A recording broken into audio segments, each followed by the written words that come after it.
Muy buenos días chicos, ¿cómo están? Vamos a empezar nuestras clases virtuales. Les habla su profesor Mijail Cornejo. ¿Cómo están chicos? Espero que estén portándose bien, que estén cumpliendo su cuarentena, ¿cierto? Que estén cumpliendo sus tareas también, por favor chicos. Ya, trabajen muy bien, trabajen con vigor, ¿ya? Muy bien, vamos a comenzar nuestro tema de hoy. Nuestro tema de historia de hoy es fuentes de la historia, ¿ya? ¿Cuáles son las fuentes de la historia? Vamos a ver las fuentes de la historia según su tipo de información, según su tipo de información.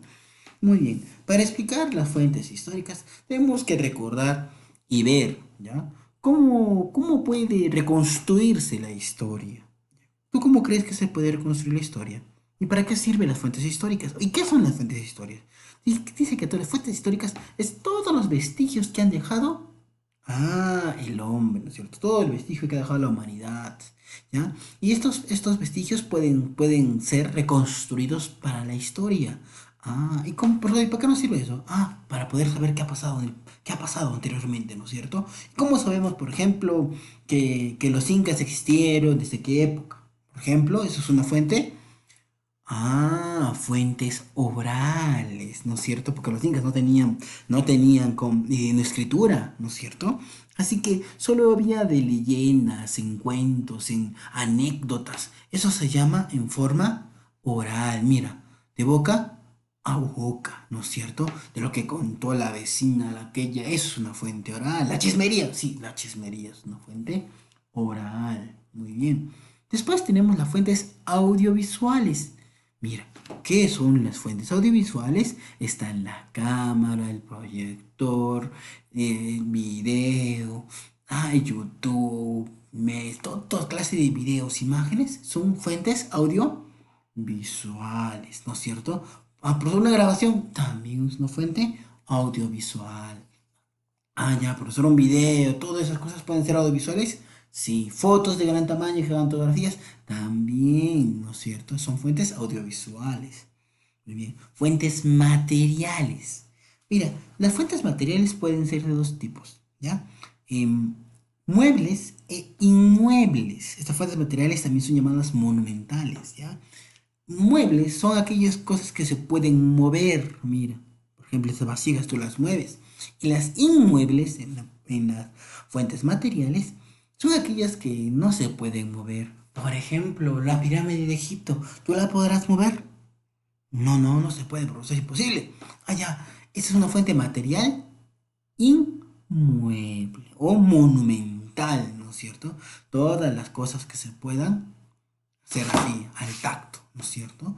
Por ejemplo, tenemos vasijas, tenemos jarrones, tenemos la escritura, las paredes, sus adornos sus adornos de madera, sus cerámicas, todo eso son fuentes materiales. Muy bien. Después tenemos las fuentes antroposomáticas. Una fuente antroposomática es una fuente que encuentra en algún resto humano. Por ejemplo, un cráneo, un dedo, una uña, un pie.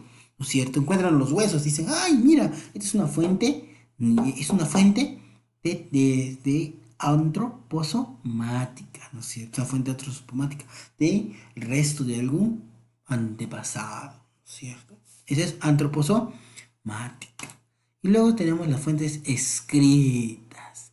Las fuentes escritas son las más fáciles, ¿verdad? Porque es toda fuente que ha sido transcribida. Los libros, las revistas, todo eso es una fuente escrita.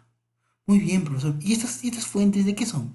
Son de tipo de información. ¿Cómo tú construyes la información a través de estas fuentes? ¿No es cierto? Repetimos, orales, audiovisuales, materiales, escritas y antroposomáticas. Pero no es la única tipos de fuentes de la historia. Hay otro tipo que también te lo voy a enseñar. Se llaman fuentes de historia según su origen. Tenemos las fuentes primarias. Para hablar de fuentes primarias, tenemos que recordar que cuando dices primarias dices algo básico. ¿Dónde consigues la información primeramente? ¿Cierto? Las fuentes primarias son las fuentes de primera mano. Por ejemplo, un profesor de primera mano. Cuando tú mismo describes la historia, ¿no es cierto? Dices, las pirámides de Egipto, vas y lo primero que miras son las pirámides, es una fuente primaria, porque estás viendo tú. En una fotografía, en una imagen, o sea, directamente. ¿Es una fuente primaria? Sí. Agarras y encuentras un esqueleto. Es fuente primaria porque tú lo estás viviendo. Fuente primaria quiere decir de primera mano. Puedes ver videos, pueden ser imágenes, ¿no es cierto? Y, y puedes encontrar algunos artefactos, puedes encontrar cualquier cosa que tú vas directamente. Por ejemplo, en un museo, tú miras las momias, los huacos, retratos, todas las cosas que puedes encontrar en un museo son de fuentes primarias. Ya, profesor, una fuente primaria es aquella fuente donde yo mismo me hago la idea de esto. Claro, tu mentecita se construye solita. ¿Y cuál será lo contrario de fuentes primarias? Una fuente secundaria.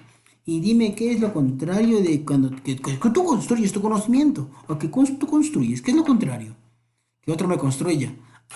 Una fuente secundaria es cuando alguien te cuenta la historia, ¿no es cierto? Por ejemplo, una enciclopedia. Las enciclopedias son fuentes secundarias porque es la versión de alguien que te está contando la historia. Y profesor de historia es una fuente secundaria porque es la versión del profesor de historia. Profesor, que sea que usted te puede estar equivocado. Te he dicho que la historia no es fiable. Existe muchas cosas que son verdad, que son mentira. O sea, la historia no es 100% exacta. ¿Ya? Existen versiones. Y algunos historiadores interpretan de diferente manera. ¿Ya? Profesor, ¿y qué, según la historia, es del Perú, según quién seguimos? ¿Según la versión de quién? En la historia del Perú es, según tu amigo, Jorge Basadre, ¿no es cierto? La historia del Perú, ¿ya? Todo lo que es república, gobierno, entonces Perú como por república, es tu amigo Jorge Basadre. Lo vas a conocer porque aparece en el billete, ¿no es cierto? ¿En qué billete aparece Jorge Basadre? En el billete de 20 soles, ¿no es cierto? Muy bien, chicos.